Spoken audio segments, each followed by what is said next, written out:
Hello, what? Hello, everyone? What is that? Why is it? Hello? That maybe worked. I'm not sure. I'm checking. Am I live? I think I'm live. I think? Yeah. Looks like everything's back to normal. I'm not sure what that was. Sure did look like, my OBS just froze. So that's new. It just literally locked up. That wasn't even my bitrate. That wasn't even a problem with my machine. OBS just decided it wasn't going to work. So hello everyone. Welcome to another exciting Tuesday night Eventide patrons only stream. How is everyone doing here this fine evening? Been a busy couple of weeks for me, and it's only going to get busier from here. Let's cover a couple updates from the top. Boy, that was weird.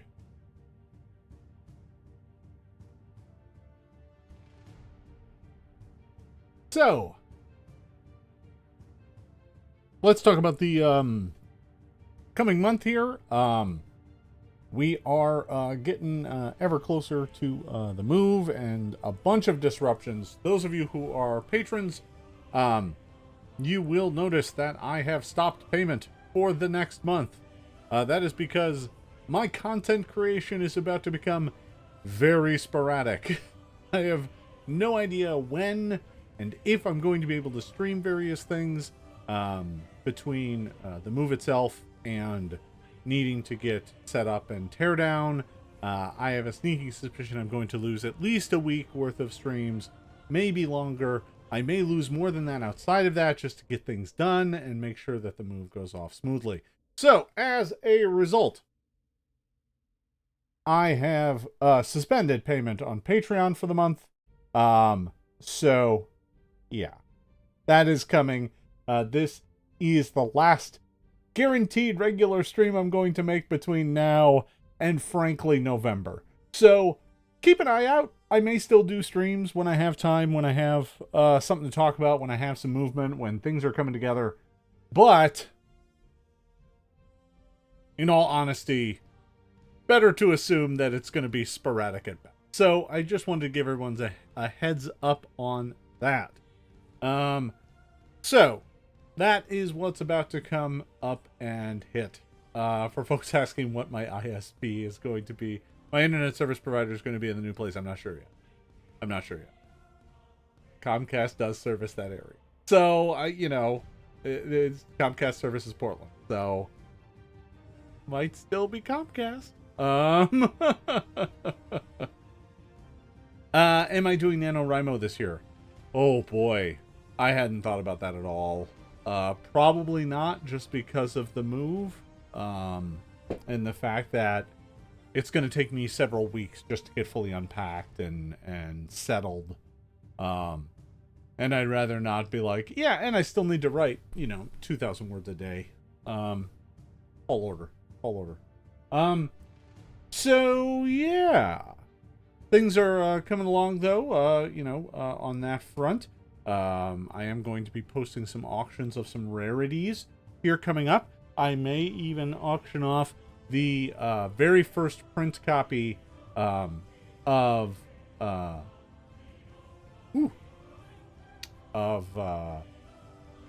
Wolfran's Fate Part 1 that I printed. So literally the number 1. So we will see. We will see how that goes. I'm going to start talking about those and advertising those here soon for those of you who missed that news. I'm moving and need to get rid of a lot of stuff because I have too much stuff. And what better way to get rid of that stuff than to auction it off and help pay for the very expensive move. So that is happening. That should be going up. I'm hoping to get those auctions launched within a week. Because I have to have the auction happen and then close and then ship it out before I move. That way I don't have to move it. So I will keep everyone informed. I expect to hear more about it from me here in the coming days. So there's that. Let's get to talking about today's topic. Today's topic's kind of a weird one. So, the playtests, obviously I've lost one group. The other group's kind of been on hiatus just because of house search and stress and pressure, and it is going to kick back up. Those folks are eager to play. We just haven't gotten a chance to in a bit. I'm hoping to sneak in one game before the move, but we'll see. But one thing that I've been doing during this kind of downtime is just looking at going through the player's guide and kind of doing an assessment of it, because there really isn't much point to me releasing it until I can release it under the remaster of Pathfinder. So I'm gonna kind of do that. And that's just led me to go through it and kind of make notes about what I need to change. And frankly, I came across two components of it that, frankly, although they're central, they just haven't seen much use, interaction. They just aren't generally a part of the game itself up to this point.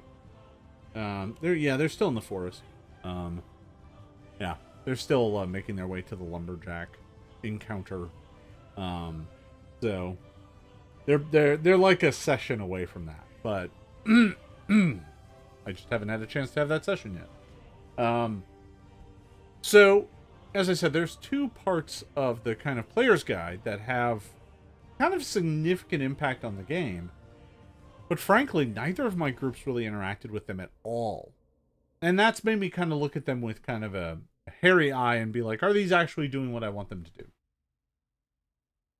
So that's the big question, is should I change them? Should I alter them? Should they evolve in some way to make them a better fit, to make them more intuitive and more straightforward? So I'm going to talk about those here today with what time we have.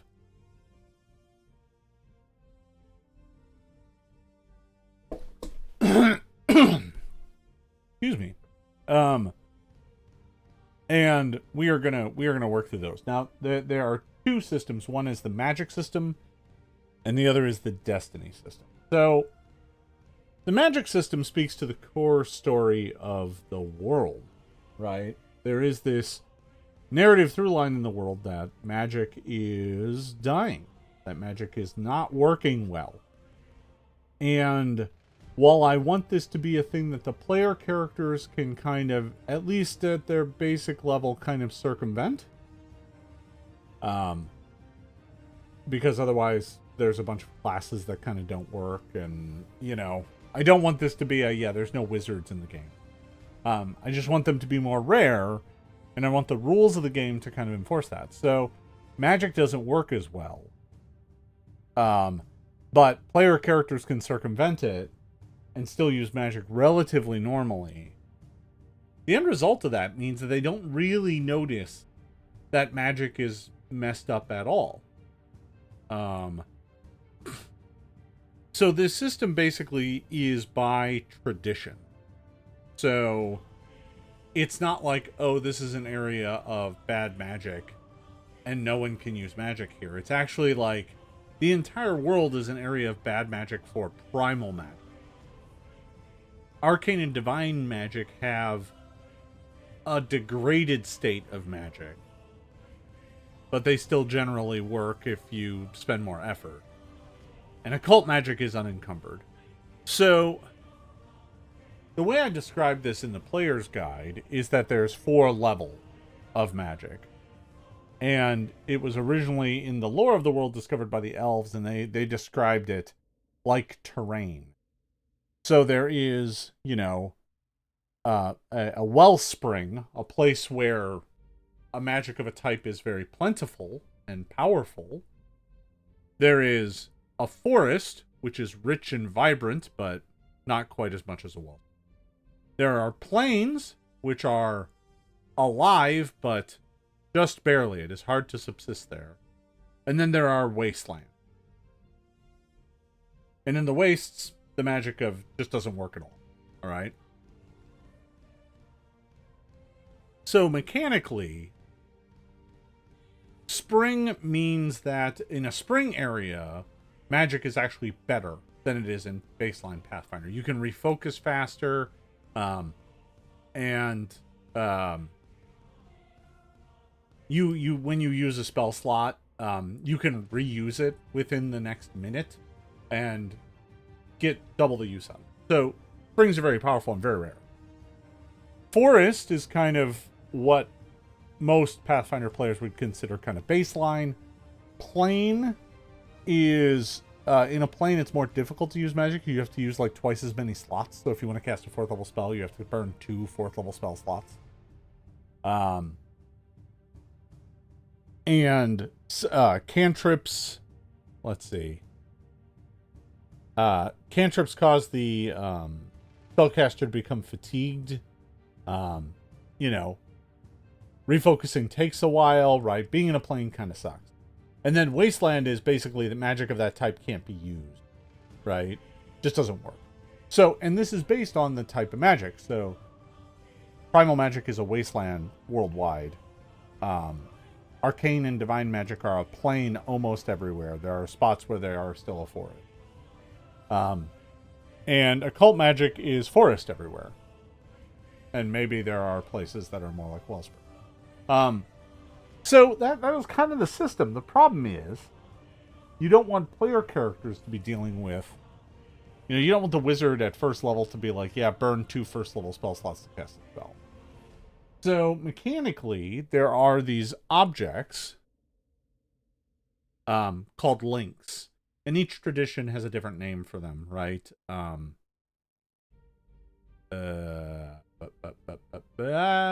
is it? So arcane links are called shards, and they're usually fragments of broken magic items. Divine links are known as reliquaries. Occult links are known as secrets. And primal links are called roots.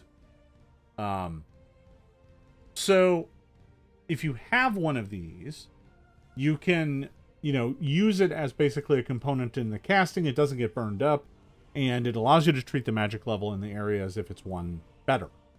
So the thought here is that player characters start with one of them. The end result, though, is that player characters don't really notice that the magic is wrong. Right? My group has totally forgotten that that was even a thing. My groups didn't really notice it. Now, each group doesn't have much in the way of arcane or divine casters either. So that might be a bigger part of it, right? It occurs to me that one of the groups had an arcane caster and a divine caster. And the other group don't think has either. It has an alchemist, a barbarian, penumbrist, a bard,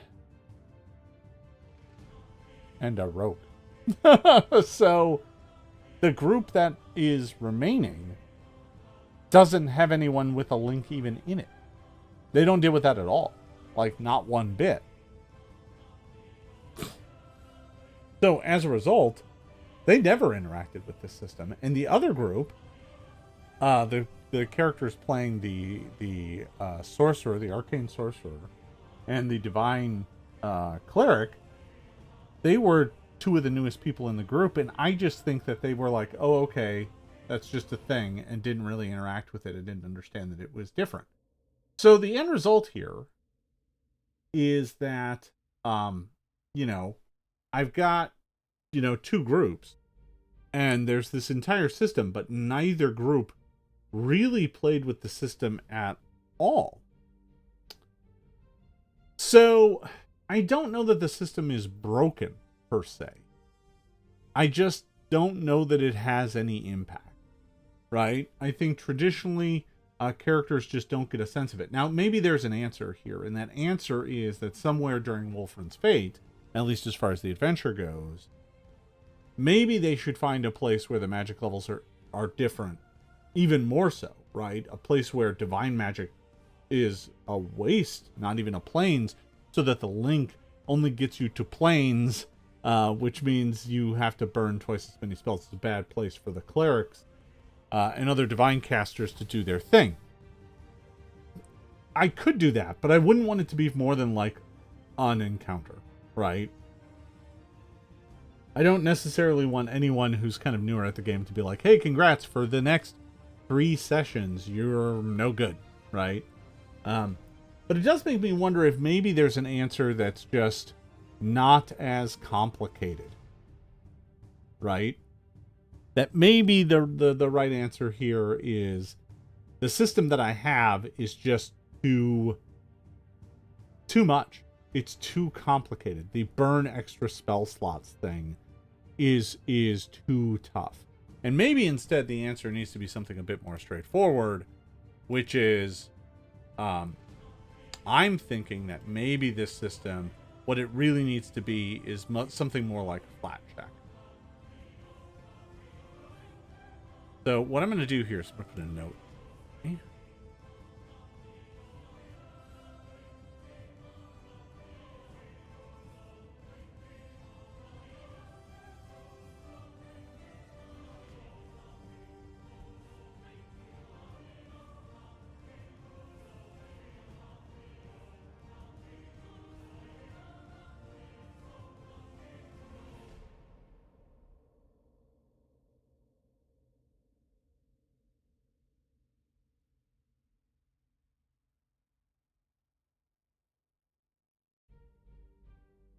So here's what I'm thinking.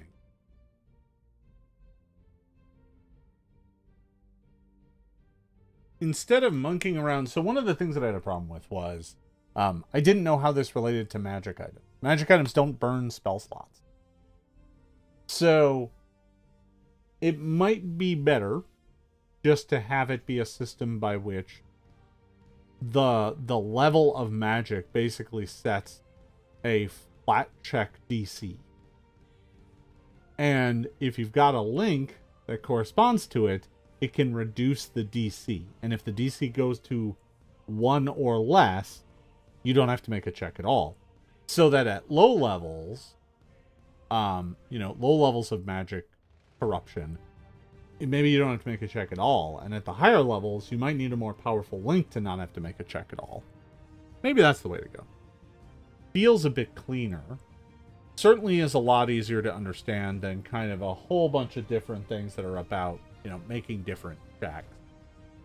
I still think I could do something special with the higher level version, but there's also part of me that thinks that maybe the spell rank plays into this as well, right? So cantrips, no matter what they're heightened to, always count as 0. But all your other spells count as their rank, and maybe the level of the area is an add-on to the DC. So everything's just a changer to the DC. So if you're in a forest, it's actually -5, right? Oh, we're in a forest. Cool. I can cast up to 5th level spells without having to make a check. 6th level spells, I still don't have to make a check. It's 7th, 8th, and 9th level spells, I maybe have to make a check just because the magic of this world is kind of screwed up. Something like that. You could have something like that. You could just say that you don't have to make flat checks at all in the forest. And then, in the planes, you have to make a flat check equal to the level of the rank of the spell. And then in the wastelands, it's double the rank of the spell. Making it so that even if you did find a primal magic item, there's a very high probability it's not going to work, right? It won't do anything. It's like that link to that magic is so broken that it just doesn't work. Oh, it's a 5th level primal thing. Okay, well, it's a DC 10 flat check, otherwise it just fails. So half the time it just doesn't even work. It's interesting. I think I have to play out the ramifications of that, because it does speak differently to how primal magic has been cut off. It's gone. And if it's gone, well then, can you make a flat check at all? Can you still manifest primal magic? Does that mean that there are still creatures with primal magic out there? I mean, maybe that's a more interesting discussion, that it's just become so rare because it fails so often. I might do it. Maybe. Maybe.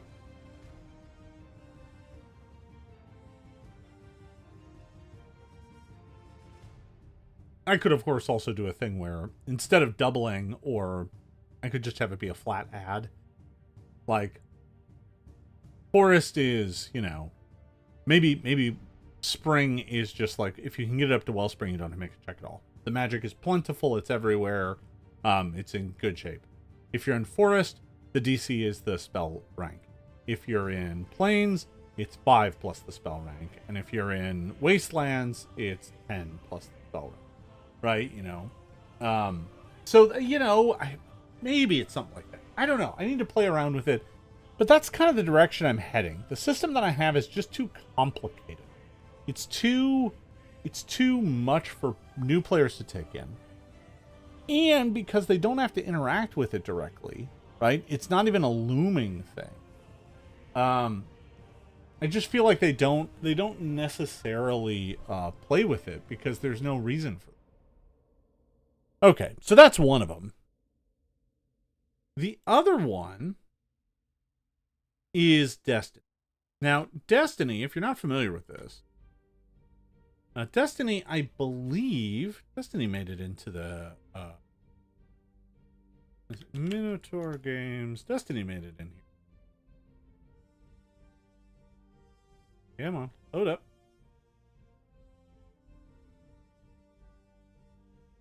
Yeah. Destiny's on the website. It's on MinotaurGames.com. So the Destiny system's kind of weird. And for all that I like it, and like what it's supposed to be doing, it hasn't done a thing. I have had 10 players, 11 players, 12 players playing a game with this, and no one's used it even once. Not that I can remember. So each Destiny comes with 3 things. First thing it comes with is a Destin check. And the Destin check is a thing that if you spend a hero point on the Destin check, you roll twice, take the better result, and you get a +2 bonus. But I don't think that people use hero points that way. They just don't. So, I guess it's just not pulling its weight, right? People use hero checks to reroll failures. They don't use hero checks to try and guarantee success. That's more of an advantage thing that Pathfinder just does not play well with. The other 2 things that it gives you is it gives you an anathema, kind of some things that you really shouldn't do if you have the test. And if you do those repeatedly, you might lose the benefits of Destiny. And then finally, it has some sort of bespoke ability that you can spend a hero point on to do something special that is related to your Destiny. It's designed to be something cool that's related. So if you're, doomed, you can accept your fate. You can spend a hero point when somebody hits you, and because you've accepted your fate, you take minimum damage, right? Defender allows you to take a hit for somebody else, just looking at him here. Leader allows you to kind of rally the troops and give them an inspiring speech. And if you do so, everybody within earshot for the next 10 minutes gains a hero point that they can spend to reroll a check only. Right? So these are cool little abilities. Just haven't seen them used. Now, it does make me wonder if part of that is players not feeling like they have enough hero points, right? They start the game session with 1 or maybe 2, and using them on one of these things doesn't seem like it's worth it. So Does make me wonder, maybe the answer here is that these should give you a way to gain hero concrete.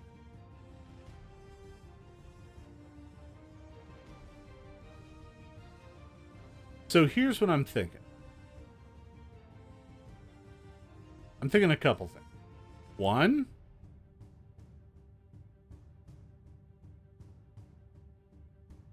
if I'm going to keep this system, first thing it needs to do is give you a way to get 1 hero point by furthering your destiny.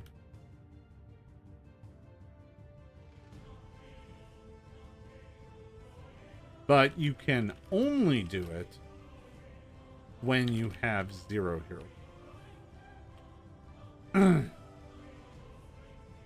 So when you're out of hero points, you can strive for your destiny. When the cards are, when the chips are down, the cards are on the table, you don't got any hero points left. Your destiny gives you a way to earn a hero. That isn't just be heroic. It can be something more concrete. It can be, if you're a leader, it can be inspire someone. It could be, charge a creature, an unengaged creature in combat by yourself. Right? That could be the sort of thing. I don't want it to be a thing that you can use constantly just to spam up your hero point. You have to be at 0, which encourages you to spend your hero point. 2, the Destined skill check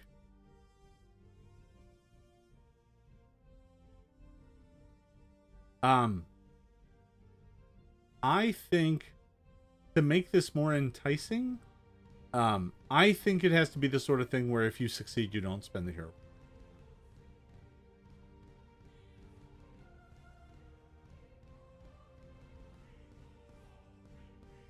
That way you're willing to take that gamble.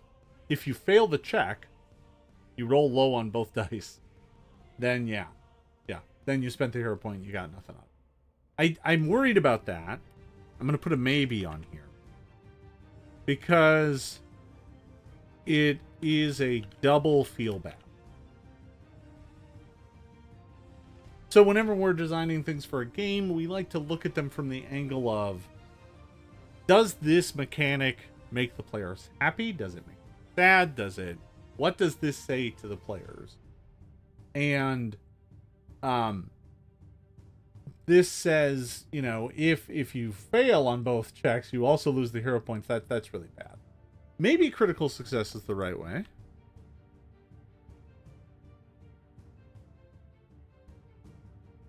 But I'm not sure that's enough.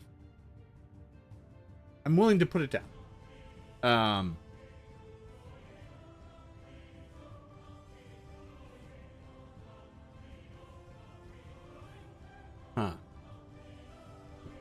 Yeah.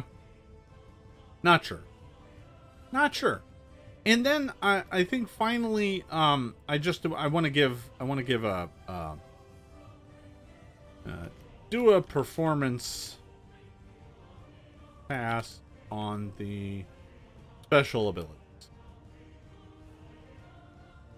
This is just to make sure that they're all kind of up to snuff, right? Because I do feel like some of them are better than others. And that was kind of by intention. Like, the blessed one allows you to call out for guidance. You spend 10 minutes, spend a hero point, and basically get an augury, right? So you can pray for guidance. But that's not powerful, really, right? I mean, being able to do an augury is not super handy.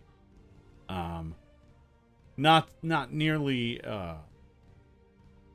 as immediately useful as something like take minimum damage on a hit that, on an attack that just hit you, right? Or if it was a critical hit, it reduces it to merely a hit. So, but the dice are rolled as normal. So, that is significantly more powerful than the blessed one. which isn't quite pulling its weight. A lot of these are probably great. The homesick one, right? You're trying to get home to somewhere, or you're maybe trying to find a home. And its special ability is carry on at the start of your turn. Trigger is if at the start of your turn you were affected by one or more conditions. Spend a hero point and select one of the conditions affecting you.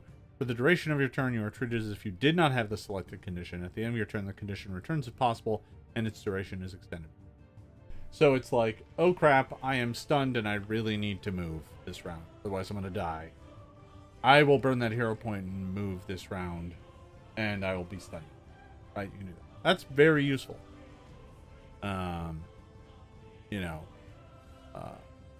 But the ordinary one, which is you just want to retire and move away from this hectic life, and your destiny is to kind of just go back to being a farmer, right? Its ability is dream of a simpler life. Whenever you rest for the night, you can spend one hero point and dream of a life you once had, causing you to awaken refreshed and ready to step back into the maelstrom. You are restored to full hit points and lose any wounded or doomed conditions you might have. If you are affected by any afflictions, you may make an additional saving throw to reduce the stage. You cannot reduce any affliction that cannot be cured by making new saving throws in this way. That's good, but I don't know that it's amazing. It's not combat relevant. So I feel like all of them need to be more combat relevant, to be honest.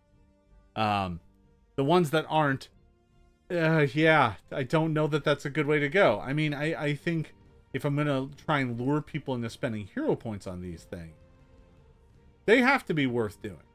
They have to compete with the inherent desire to hold on to a hero point in case a critical saving throw is a 1, right? That's it. I don't know. And maybe too, the Destiny system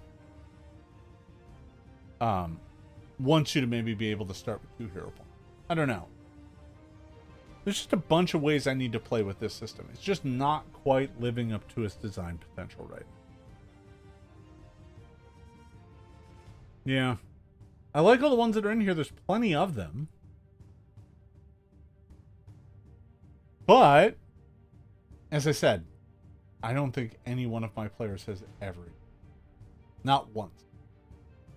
They haven't used the skill check. They haven't used the special ability. Not once. So, that tells me that either because these are not in the, rule book, these are in a supplemental PDF that most of my players have probably forgotten about. And frankly, even on my end, I don't always remember that this. It just needs more work to be what it was destined to be. I'm not proud of myself for that. So yeah, that's kind of where I'm at. These are the 2 parts of this that have kind of fallen down. Looking at the other things that are in here, right? There's a bunch of other stuff. Gear, I'm already working to make poultices work better because I think they were underperforming. New spells and stuff like that, those are working just fine. I've had people use those. They work out great. The things that, really the only parts in here that are underperforming are is the system for Wells Magic and the Destiny stuff. There's definitely a lot of stuff in here that I'm going to need to reconsider based on the remaster. The remaster didn't change things dramatically, but there are some spots that are just like, well, that's not going to make sense anymore. Nothing huge, but nothing that's going to require a significant rewrite. But there are some things. There's a few things floating here that I'm going to have to go and do a search for and replace. Just I wonder how many times the word flat-footed appears in this document. Flat check, flat check, flat check, flat check, flat check.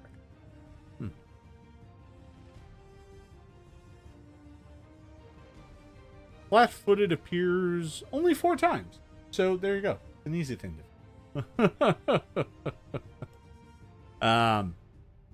But I'll need to do that for all the term changes and stuff like that. So to make this remastered probably is going to be too much work, but it's not going to be none. There'll be some. And that'll be fun to kind of get through edit when I'm finally ready for that. So that about covers this topic here for today. I myself am kind of surprised flat-footed only appears in here 4 times. Pretty common.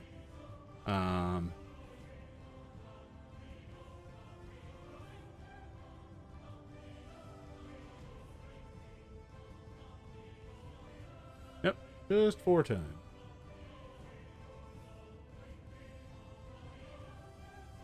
And close bond ability.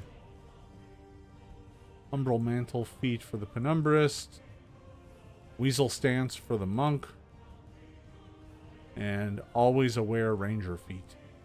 So, you know, those will be easy enough to fix up. But there's a bunch of other stuff too. There's a handful of terms that change. I don't think I have to worry too much about monsters or spells disappearing. Those don't get much of a specific mention in this player's guide. But I'll have to look through the adventure for them for sure. All right, folks. Well, does anybody have any questions or anything? I think, you know, going from here forward over the next month, I'm going to become a little bit more scarce. I've got a lot of things to do. I'm going to try and keep some of my streams, obviously. And I would still like to have maybe 1 or 2 of these as time allows. We will have to see how that goes. Just got a lot of things to talk. Yeah. Last week I had to cut down my goblin. So I've been busy. Busy. Yeah, so as a reminder, if you came in a little late, I have paused payment for the next month. October you will not be charged for my Patreon for October. And we'll come back in November roaring. Because I'm going to focus on this through the winter. I'm going to have a new office. I want this to be the first major project that comes out of it. Oh yeah, I do have so I got a lot of work to do. Do I think the Destiny system can take some ideas from the new Hero system? Maybe. I'd have to take a look. There might be some cross-pollination there. I think I have a new Hero deck around here somewhere. I know I have the PDF, but I think I got the new deck. It's always tricky now working from home and getting my office copies. Not as easy as it once was. So, yeah. Okay. Very good. Well, folks, I think that's pretty much all I have here tonight. The new deck is really pretty. I'll say that. The new Hero deck is gorgeous. I have been wondering whether or not Eventide as a setting has any in-world things like not necessarily a Hero deck. I don't need its own. I don't need my own kind of deck of many things, if you. But you know, the idea of having some sort of weird. The thing I haven't thought about much is artifacts in Eventide, because there certainly are some, and there's some really important ones that I can think of already. But I'll be honest, it's not a thing I've written down at all. I haven't spent much time thinking about it because my focus has been all on low-level stuff. So that's worth thinking about. All right, folks. I think that's about all I got here for today. I got another stream coming up here in just a bit. Again, folks, I know things have been slow going here over the past couple months. I hope you understand why now.